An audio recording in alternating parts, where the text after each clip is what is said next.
মানুয়া গ্রামে পুজোর অভাব নেই। ভেতরটা হলো আলো আর আমাদের ভেতরটা হলো অন্ধকার। তাই তো বলছে কৃষ্ণ ভুলিয়া জীব অনাদি কহিপুর, অতএব মায়া কানে দেয় সংসার আদি দুর্নি। তাই গৌর প্রেমানন্দে হরি হরি হরি বল। সেই সংসারের ত্রিকাল জ্বালায় জ্বলছি বাবা আমরা, তাই পদকর্তা বদনে গাইছে বাবা।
আমার বরাবর দয়ার সাগর বাবা, তার অপার করুণার কথা কেউ যদি আমরা একটু ভক্তি নিয়ে হাঁটা চলা করি বাবা, আপনাদের কাছে নতুন করে কিছু বলবার নেই মা। একজন মানুষ জাতি নয়, একজন পশু জাতি, ছোট্ট একটা কুকুরের বাচ্চা বাবা।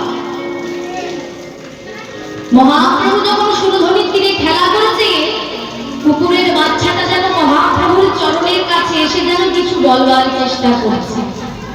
ভগবান তো আমার অন্তর্যামী ভগবান বাবা, ভক্তকে ভক্তের যে মনের বাসনা খুলে ভগবানকে বলতে হয় না বাবা। আমার ভগবান তার ভক্তের মনের বাসনা এমনি জেনে যায়। তাই কি করেছে, কুকুরের বাচ্চাটাকে তোমার কোলের মধ্যে তুলে নিয়েছে মা।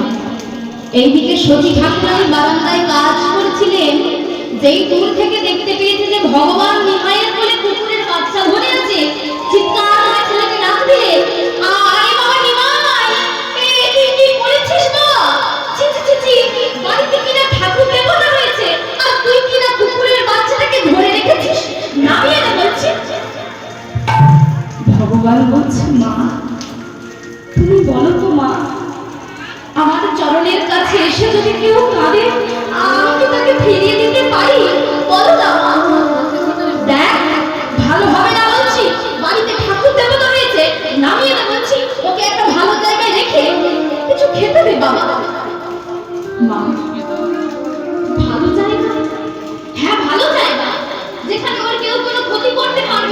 সেই রকম জায়গায় তুই ওকে রেখে কিছু খেতে দে বাবা।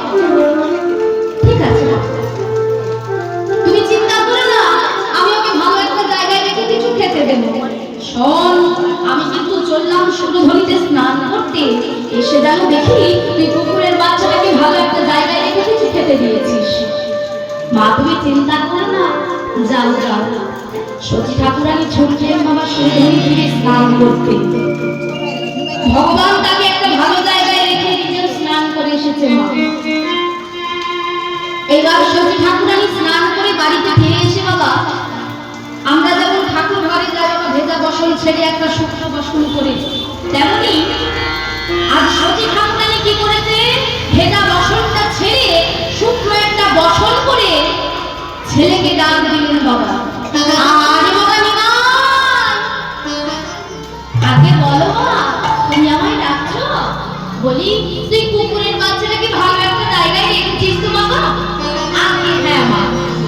বেশ, এইবার সতী ঠাকুরানী গেছিলেন বাবা ভেতরে ঠাকুর ঘরে। যেই ঠাকুর ঘরের ভেতরে প্রবেশ করে প্রণাম করছে, কোথা থেকে যেন কুকুরের আওয়াজ ভেসে আসছে। চিৎকার করে ছেলেকে ডাকছে, আরে বাবা নিমাই, এই কুকুরের আওয়াজ কোথা থেকে আসছে? তুই কি করেছিস বাবা? যেখানে বিষ্ণু ভগবানের পালকের মধ্যে তুই কি না কুকুরের বাচ্চাটাকে বেঁধে দিয়েছিস? যেই এমন কথা শুনেছে সতী ঠাকুরানী বলেছে বাবা, ভগবান বলছে মা তুমি কত রকমের কথা বলো বলো তো।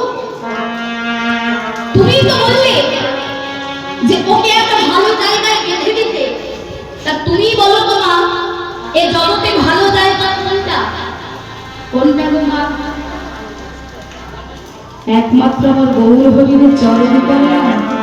তাই তো বলছে মা, এই জগতে যদি কোনো ভালো জায়গা হয়ে থাকে, একমাত্র আমার ভগবানের চরণ কমল। মা, তাই তো আমি ওকে ভগবানের চরণ কমলে বেঁধে দিয়েছি, যাতে ওর কেউ না কোনো ক্ষতি করতে পারে।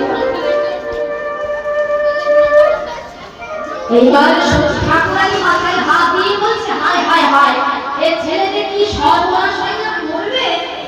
তাই কুকুরের বাচ্চাটাকে একেবারে হাতের মধ্যে তুলে নিয়ে সতী ঠাকুরানী বাইরে বের করে আবার স্নান করতে ছুটলেন বাবা সুরধনীর তীরে।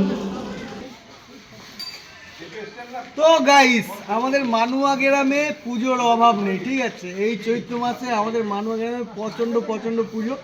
তো এই কীর্তনটা আমাদের মানুয়াতে শিব মন্দিরের সামনে, আপনারা তো দেখলেন কীর্তনটা।